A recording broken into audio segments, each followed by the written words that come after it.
가장 수익이 큰 부동산 자산은 좀 뭐가 될까요? 저는 뭐 무주택자나 사회초년생, 신혼부부들께는 그 3기 신도시 이 분양을 좀 권해드리고 싶습니다. 늦어도 2030년에는 또 입주를 하기 때문에 이걸 한번 노려볼 만하다. 아무래도 분양이기 때문에 상당히 저가로 나올 거고요. 3기 신도시 같은 경우는 2기보다는 훨씬 더 가깝고 현재는 교통 여건이 조금 불편할 수도 있지만 교통 인프라가 어느 정도 완성이 된다면 서울의 출퇴근도 굉장히 가까워질 거고 주거 환경도 쾌적해질 것이다. 그다음에 이제 서울 같은 경우는 정비 사업 같은 경우 구역 지정에서 입주까지 평균 15년 걸립니다. 아마 여타 지역은 더 걸릴 거예요. 그래서 정비 사업 구역 내에 어떤 물건을 고려하신다면 거기에 대한 고려가 필요할 것이다. 이런 말씀을 드리고 싶습니다.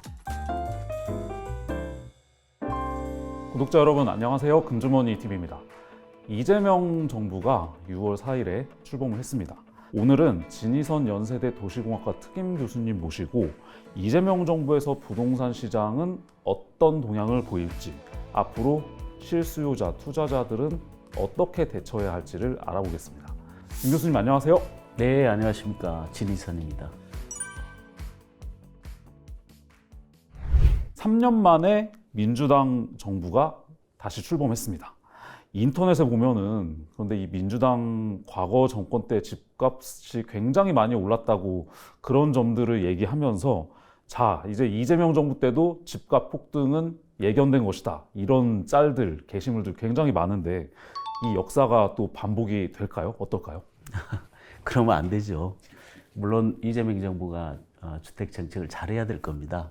그래야지 이런 불행한 역사가 반복이 안 될 것 같고요. 우리가 이제 좀 생각하기에 노무현 정부 또 문재인 정부 때 집값이 많이 올랐지 않습니까?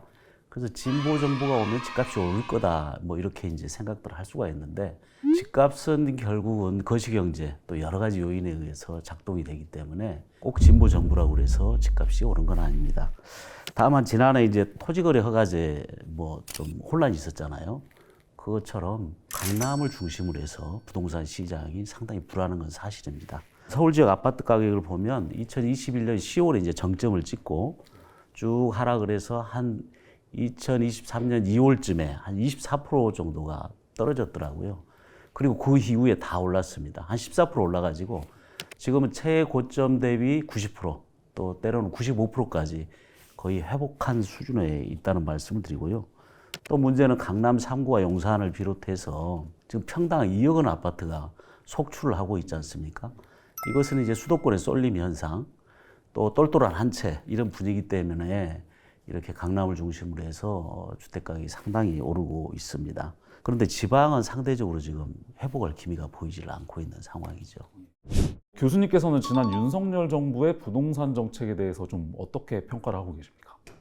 윤석열 정부 3년을 평가하면 부동산 정책은 뭐 좋은 평가는 받을 수가 없는 것 같아요.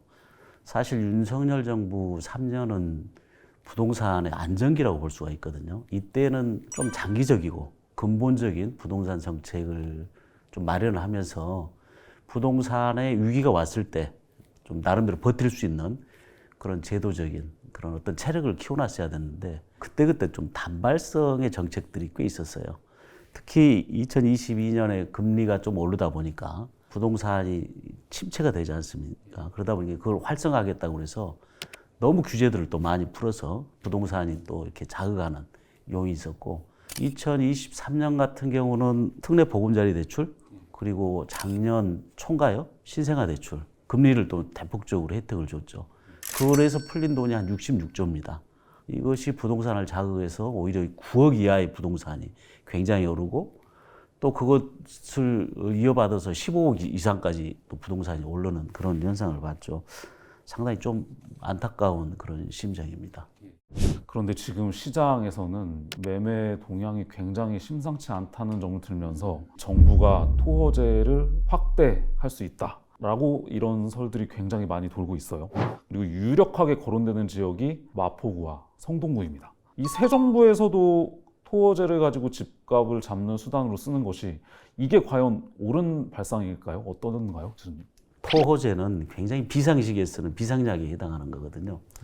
그래서 가능한 한 이러한 정책을 쓰는 건 자제를 해야 되고 혹이라도 쓰게 되면 좀 단기간에 써야 됩니다.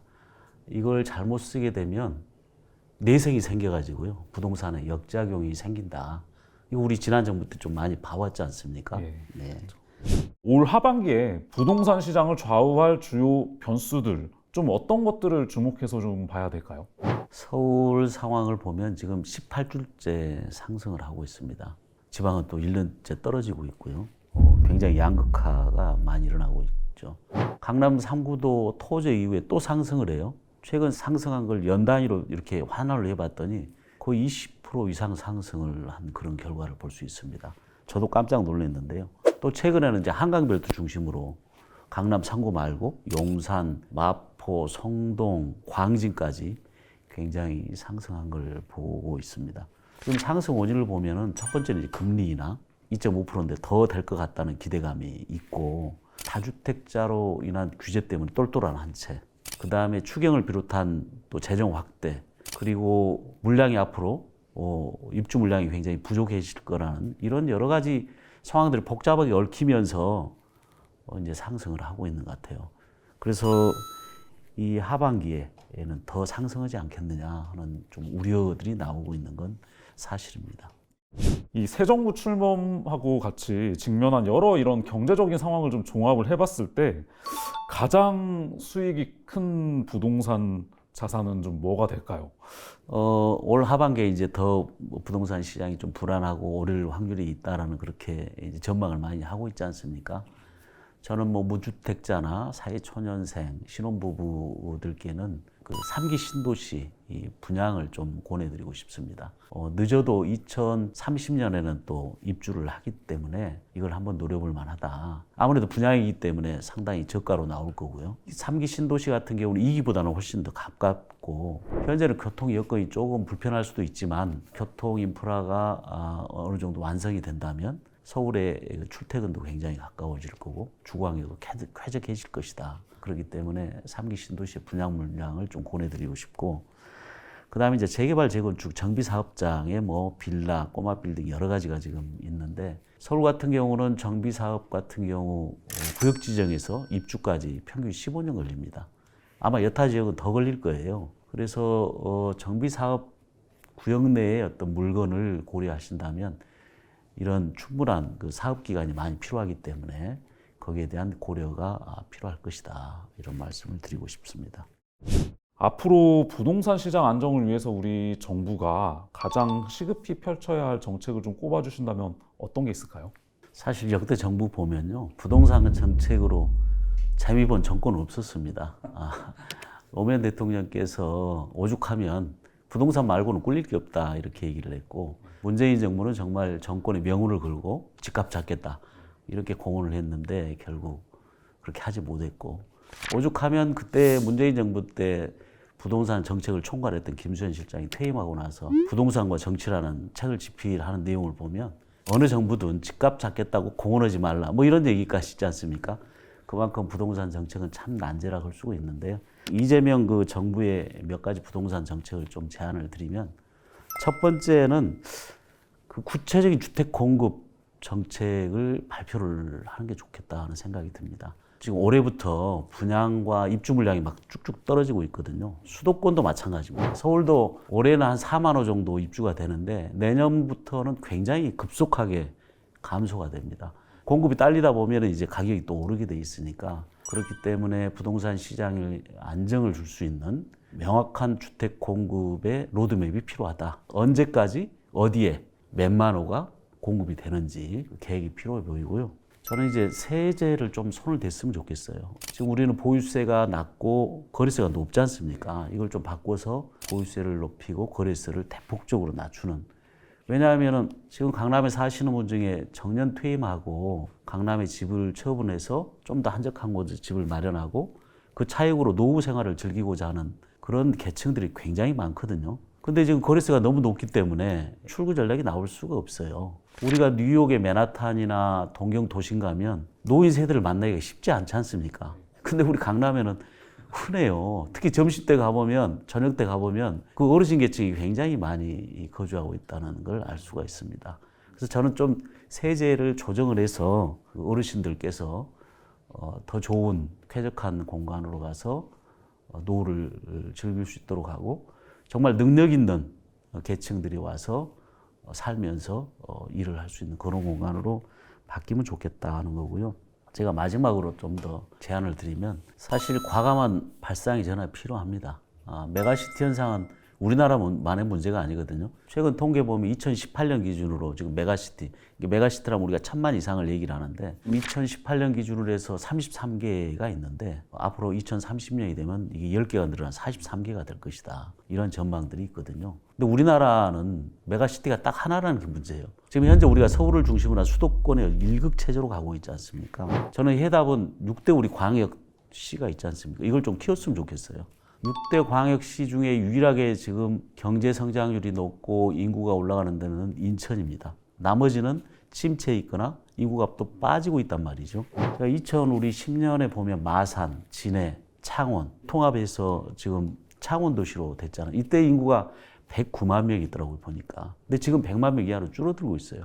저는 특히 이런 지역 같은 경우는 정말 광역 도시, 지방의 거점 도시로 육성을 해서 굉장히 많은 권한을 주고 재정 투자도 하고 세금 감면돼서 좀 키웠으면 좋았을 것 같다는 좀 아쉬움이 있고요. 어떻게든 서울하고 맞짱을 뜰 수 있는 몇 가지 면에서는 그런 지방에 좀 메가시티를 키웠으면 좋겠다는 생각이 듭니다. 제가 이제 아주 근본적이고 본질적이고 좀 장기적인 부동산 정책을 말씀드렸는데 지금 당장은 유동자금 관리라고 봅니다. 금리가 우리가 2.5%, 앞으로 더 인하하겠다는 거잖아요. 예금 금리는 1%대입니다. 그럼 유동자금이 풍부해질 수밖에 없고 지금 추경에서 13조 통과되고 또 더 좀 추경을 마련하겠다고 그러잖아요. 그러면 시중에 유동자금이 굉장히 많아질 건데 이 유동자금이 부동산으로 들어오면 상당한 어려움이 있을 거다 하는 생각이 듭니다. 물론 7월 달에 3단계 DSR로 해서 대출 규제가 어려워진다고 하지만 유동자금이 풍부해지면 또 다른 문제가 생겨서 이 관리를 잘했으면 좋겠다 하는 생각이 듭니다. 지금까지 이재명 정부 출범 후에 부동산 시장이 어떤 양상을 보일지 분석을 해봤습니다. 오늘 방송 참고하셔서요. 돈 버는 선택 꼭 잘 하시길 바라겠습니다. 금주머니 TV는 앞으로도 구독자 여러분의 돈 버는 선택에 도움이 될 수 있는 콘텐츠로 지속적으로 찾아뵙도록 하겠습니다. 오늘 도움 말씀 주신 진희성 교수님 수고 많으셨습니다. 감사합니다. 감사합니다.